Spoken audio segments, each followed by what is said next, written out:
सक्ताः कर्मण्य विद्वांसः यथा कुर्वन्ति भारत कुर्याद् విద్వాంస్తథా సక్తః చికీర్షుర్లోక సంగ్రహం. ఎలాగైతే అజ్ఞానులు ఎక్కువగా ప్రాపంచిక కర్మలయందు ఆసక్తి కలిగి ఉండి వాటినే ఆచరిస్తూ ఉంటారో, అలాగే జ్ఞానులు కూడా ఎక్కువగా లోకహితం కొరకు ఎటువంటి ఆసక్తి, స్వార్థ బుద్ధి లేకుండా కర్మలు చేస్తూ ఉంటారు. అర్జున, నీకింకా వివరంగా చెబుతాను విను.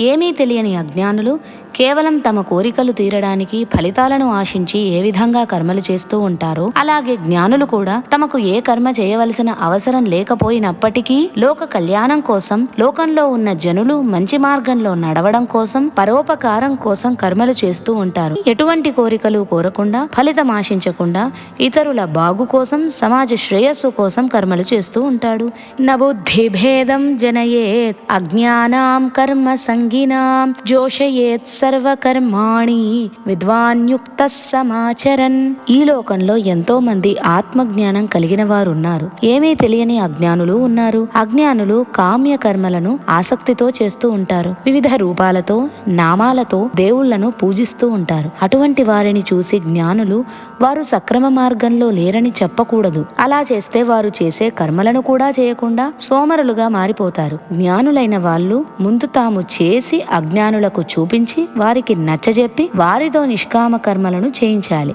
వారికి మార్గదర్శకులు కావాలి.